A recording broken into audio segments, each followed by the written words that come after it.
конституциямызда білім, ғылым, мәдениет, инновация енді түбегейлі құндылықтар ретінде бекітілді.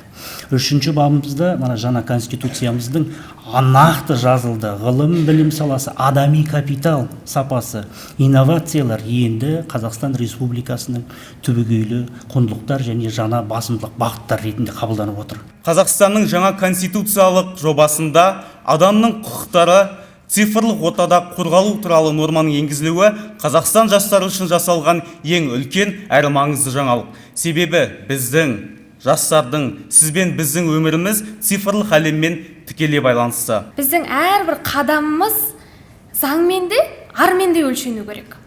Енді осы орайда жаңа конституциямыздың жобасында 3-ші бапта ұлттық мәдениет алғаш рет көрініс тауып отыр. Ал 30-шы бапта неке ер мен әйелдің ерікті тең құқықты одағы болып есептелсе, мемлекетте, яғни ресми түрде тіркелетін болса, мемлекет тарапынан толықтай заңмен қорғалады делінген болатын. Ал менің айтқым келгені, мен ешкімге де қарсы емеспін, бірақ біз өзіміздің бар болмысымызды сақтап қалуымыз керек. Елімізде талай сындарлы сағаттар өтті.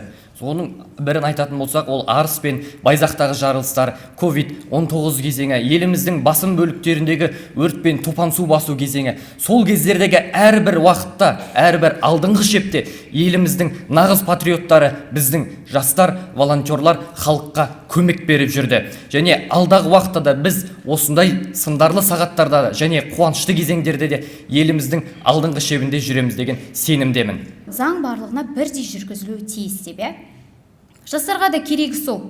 Таныс тамырсыз, аға көкесіз, бәке жәке сәйкесіз әділетті еңбегімен еңбек етіп жетістікке жету мүмкіндігі болу керек.